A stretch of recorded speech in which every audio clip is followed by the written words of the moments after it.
A mentor is not even jealous with you.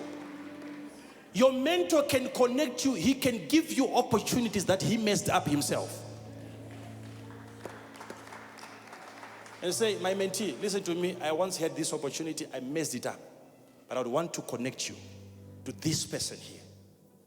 And by reason of that connection, when you finally get pregnant, don't forget your connector. It doesn't exist. That's why the angel is even asking, why are you running away? And yet to her, she had proper reasons why she had to flee. And then what was the advice that she got from the angel? Verse number 9. And the angel of the Lord said unto her, return to thy mistress. Return. And what? And submit thyself under the same hands. Go back and submit. This lesson is coming from an angel. Go back and submit yourself there.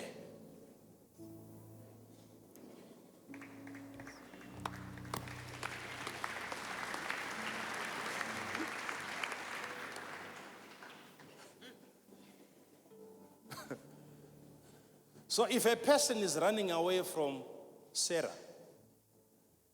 I've had people like that because they were running away from disciplinary measures.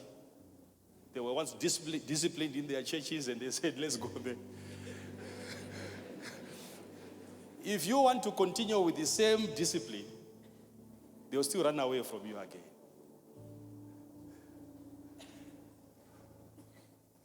Said, go back and submit.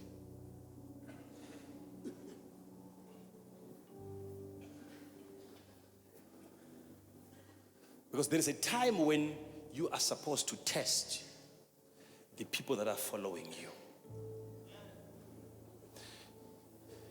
If there is anything that you suspect that they might be after, you stop it and see whether they continue following you.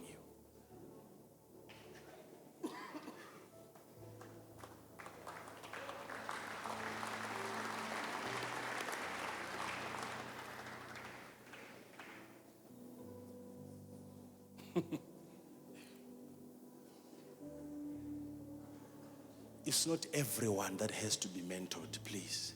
It's only those that are going somewhere. Only those that are looking for something. Don't give people problems.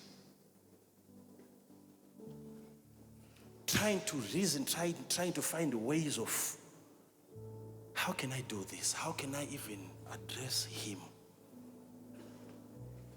And being in the presence of your mentor, some of you think maybe being a mentee is all about asking questions. No. Actually asking a lot of questions, you are causing your mentor to think too much.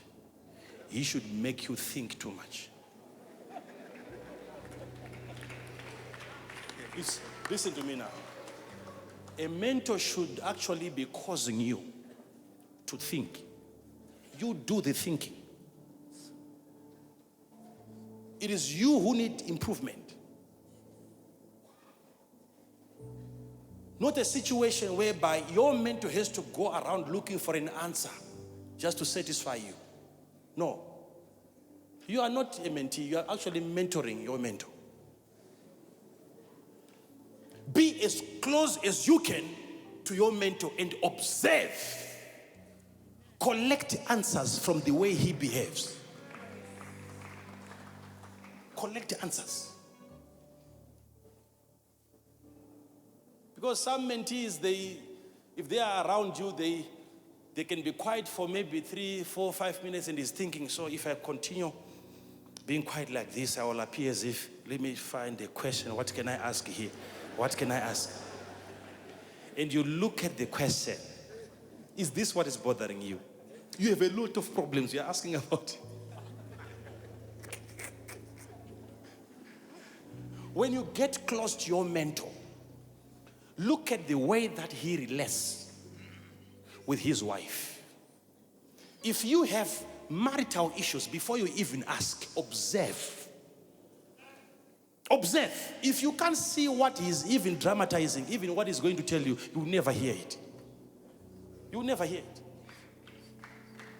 How does he talk to his wife? In your presence. Isn't that a lesson? Why do you leave his presence and say, today I didn't learn anything? Today I was busy, very busy. So many things are happening in your presence. You have to be observant. Be observant.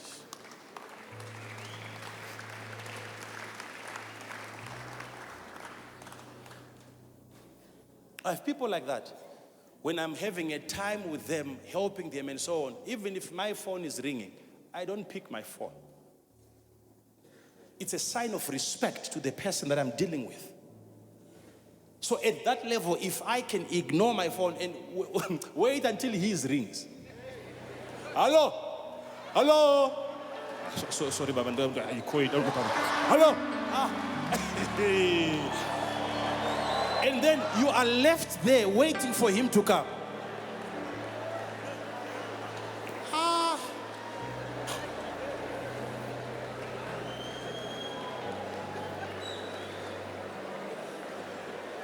Okay, no problem. Okay. Okay, now let's look at the calls. Your call and my call that I was ignoring. Let's analyze those two calls.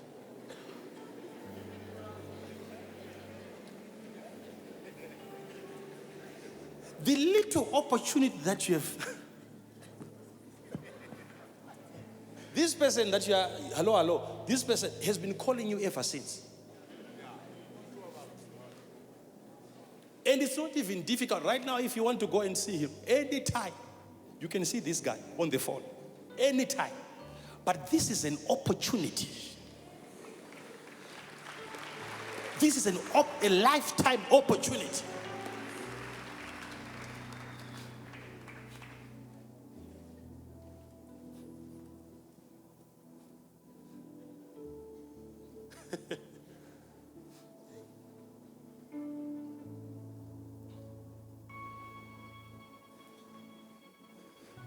So many people elevated high up there. He can be a person of certain influence in a certain area. I've heard people like that, where he's promoted, he becomes like the general or the head of that and so on, and he's given even a driver. And you are his driver. You are this close to greatness. And some, they are even tested when the person that you are driving, he can be on the phone. He's talking to somebody. Maybe he's not even talking to anyone. And they're saying, okay, so what's your address? What? 7 what? 724. 724. 724. Okay, 724. That's okay. All right, so I'll call you later. And then he cuts the phone.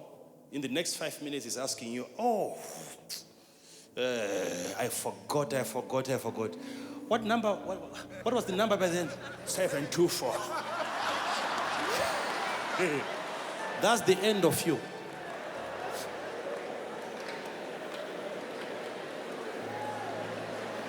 Right away, I'm talking about cases that are real, that are there. Right away, he's calling the office, please, can you change the driver for me? 724, I thought I would say it.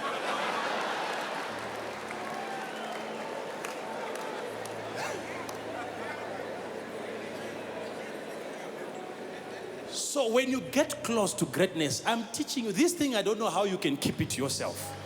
This is how you behave when you find yourself surrounded by greatness. Don't lose it. Even if you have lost it before, there is a way of going back to recover it. You can still recover it. A mentor will test you with his time. He will test you with his money. He will test you with his information.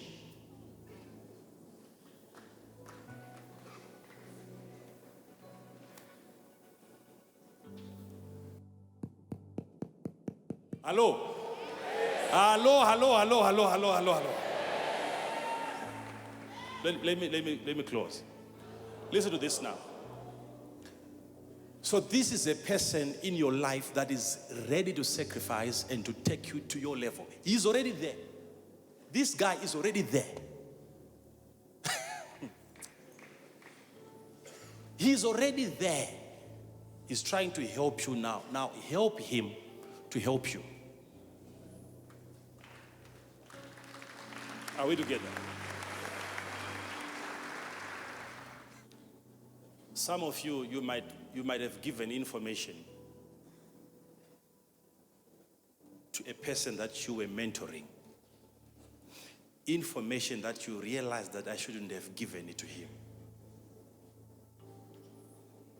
Especially if you give information to a person and then he takes that and he uses it, he is now using it against you.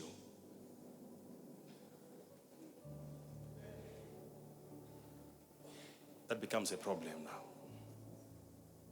Because some of you, to a greater degree, there are certain women here that are being mentored by even their own husbands. You can have your husband mentoring you and helping you. That's very true. That is very, very true.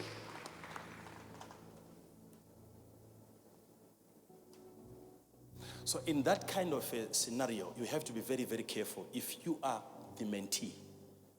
Because like I said, in a relationship, you have to know the relationship has to be defined. Know who you are in that relationship and who is benefiting more. The one who is getting more should be the one to maintain the relationship. Don't allow it to break if you know that you are the most beneficiary there. If the person is going to ignore you, don't worry. Continue talking. Because you are getting more from him than what he's getting from you. Am I talking to somebody here? Now, this is what happens now. This is what happens.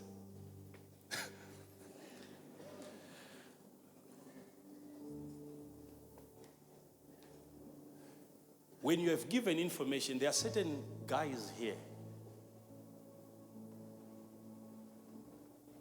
I remember this information, it was so heavy when I heard about it. There is a man, I will not mention names and so on, but so that you know that we are dealing with serious cases. There is a man, and this man is still able to walk properly. And he's a member of our church. He's around 90s. And when I said, this oil, when you apply it, secrets will start coming out.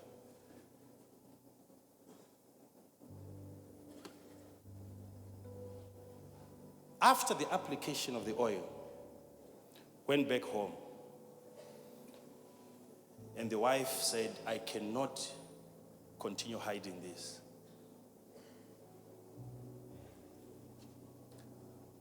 And she said, of all the 9 children that we have, none is yours. Listen to me now.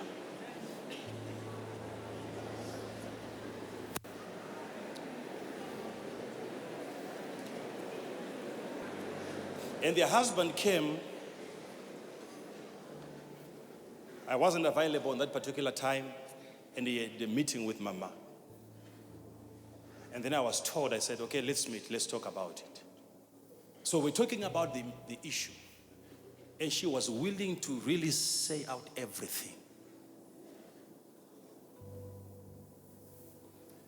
And everything was done to prove, and really she was telling the truth. And I said to him, so say, what is your position? And he said to me, I started coming to this ministry the day it started. And that is the day I stopped making my own opinions. You tell me what to do. Imagine, he's around 90s. And he told me that you are my father. If you ask me to forgive her right now, that's what I would do. So I said, so what did you do when you were told all this? He said, all that I did was to go to the altar.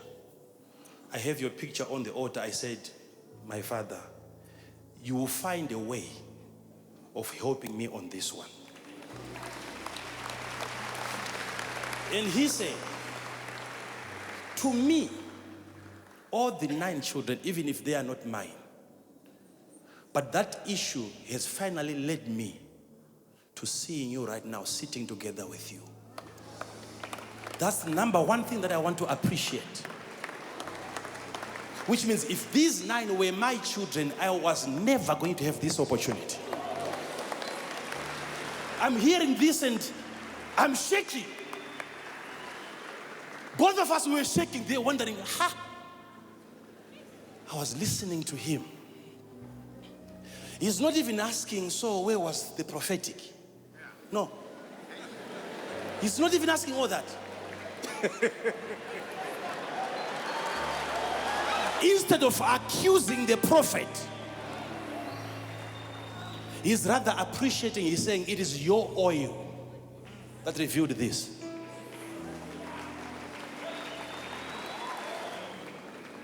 I said, my father, I will not ask for anything. But all I can say is that you are really born again. I salute you. That's what I said. I said, I salute you.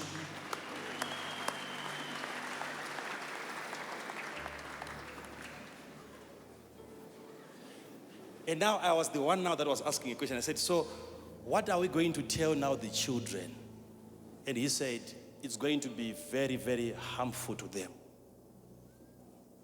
They will even get more confused.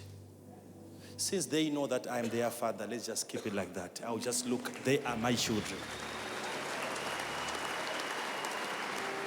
They are still my children.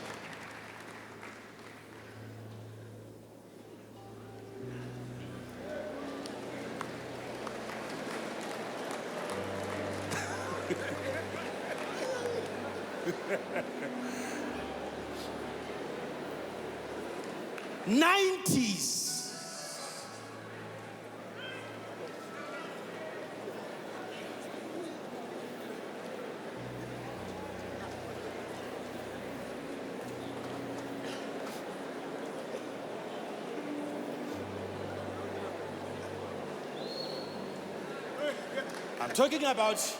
I'm talking about, listen to me now. I'm talking about information now. Listen to me now. So some of you might have opened up to your wife and you discussed about your previous life. Some of you used to be very naughty. Some of you used to misbehave. You used to do some funny and crazy things. Even after you were born again, but you were going to a different place, you were still misbehaving. And sometimes maybe your wife didn't know much about your misconducts. And because of the grace now, and because of the information teaching, the anointing that is now upon you, you started feeling so guilty and you said, no, I need to disclose this to my wife. And you opened up. You confessed. And you gave her information. Now,